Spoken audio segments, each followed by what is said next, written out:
Sveiki, sveiki. Ačiū, kad stebit mano kanalą ir prenumeruojat, ačiū, kad spaudžiat patiktuką, ačiū, kad komentuojat ir kuo nudžiugins mūsų rytojus. Ir įsirinkit kaip visada, kaip jūs mėgstat, kada norit. Ir skaitau po vieną. Oi.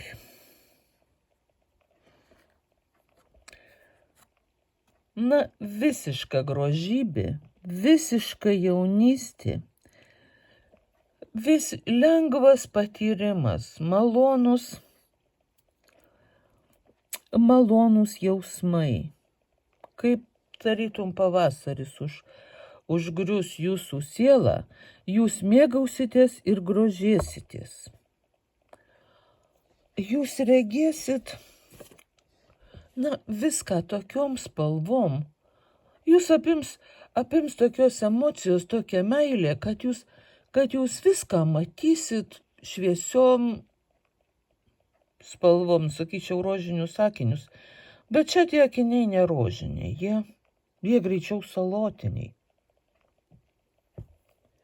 Ir tai jūs ramins, ir tai jums suteiks tokios minkštos, švelnios nuotaikos, kad net jeigu kitą dieną jums kažkas atrodė nepakankamai tobula, nepakankamai skanu, nepakankamai minkšta ir šilta, tai rytoj jūs pamatysit, kad tai yra puikiausias variantas.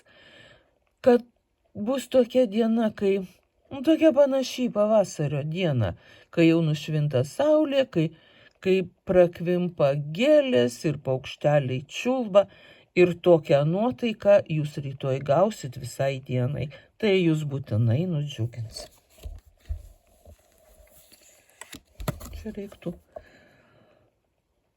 Oi, puiki korta. Tai saulė, tai šiluma, tai šviesa, tai grožis, tai sėkmė, tai sveikata ir visapusiškas pasisekimas. Tiesiog tokia ateis diena, kai viskas puikiai jūs džiugins. Sėkmė jūs lydės visur, nuo ryto iki vakaro ir gal dar kokį visą mėnesį. Tai bet kokioj srity, bet kokioj vietoj jūs lydės sėkmė, jinai jūs džiugins. Jūs visą dieną mėgausitės visą aplinką, visais darbais, kuriuos jūs darot. Ir, žinoma, kad jūs tai nudžiugins. Kaip gali nenudžiugint toksai šviesus, puikus dalykas. Ir netgi muzikos išgirsit mielos ir geros.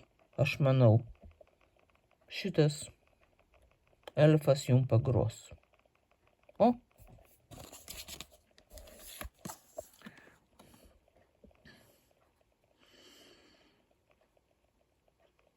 Oi, čia koks gražus. Koks gražus šitas. Čia irgi sakyčiau miškų elfas, bet čia korta yra apie tai.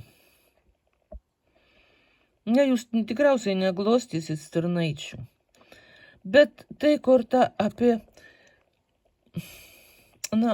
tą ramybę, apie tą pusiausvyrą. Jūs žinokit, kad rytoj viskas, kas bevyktų, vyks taip, kaip reikia. Lygiai taip, kaip reikia, taip ir vyks. Jūs neprieštarausit, neburbuliuosit, jūs aiškiai suprasit, kad taip ir turi būti. Ir nesusidėvės jūsų ne vienas nervas. Jums taip ramiai viskas tiks ir patiks. Net jeigu kitą dieną atrodytų, kad tai ne visai taip, kaip reik, tai rytoj jūs matysit, jūs suprasit, kad jums pats jūsų pasaulis, jūsų žalias miškas, toks jeigu jūs čia elfas, pasiūlo jums patį geriausią variantą, patį tai, ko jums reikia dabar. Pavyzdžiui, ką nors labai skanaus, tokio, ką kaip tik jūs, būtent jūs mėgstat.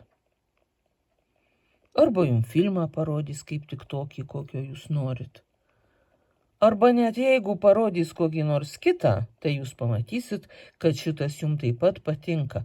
Ir jeigu net jums ateis atneš kitą kokteilį restorane, tai jūs suprasit, kad tai kaip tik labai geras kokteilis, toks geras, kad jūs keista, kaip jūs iki šiol jo dar neragavot. Na, žodžiu, tokia puiki, rami, teisinga diena.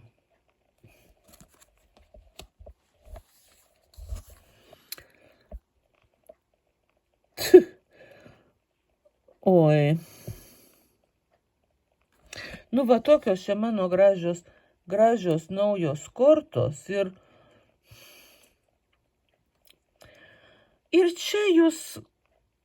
čia jūs galit pasimėgaut,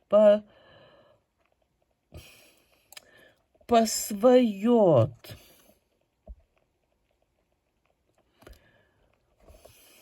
Net kaip čia, taip pasvajot, taip užsisvajot, kad jūsų siela pakils va kaip tų plaštakių. Ir jūs pažvelgsit į visą savo būvį, į visus savo reikalus, iš aukščiau, iš viršaus.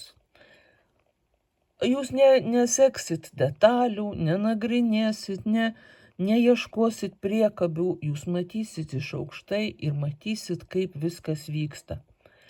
Gali būt, kad jūs norėjot, kad vyktų kitaip. Gali būt, kad jūs visai nekreipėt dėmesio į tai. Bet dabar, kai jūs pakilot, kai jūsų siela pakilo ir jūsų žvilgsnis toks iš aukščiau pažiūrėjo į visą tai, jūs supratot, kad viskas vyksta puikiausiai, kad viskas vyksta be jūsų įsikišimo, jūs galit savo skraidyt, stebėt, šokt, dainuot, viskas vyksta savaime. Ir viskas vyksta tarsi pučiama vėjo, askrenda ir nuskrenda. Ir jums niekaip nereikia dalyvauti, ir jums nereikia niekaip kištis ir eikvoti energijos ir vargintis. Jūs pakylat virš visko ir stebit. Ir tai jums patinka.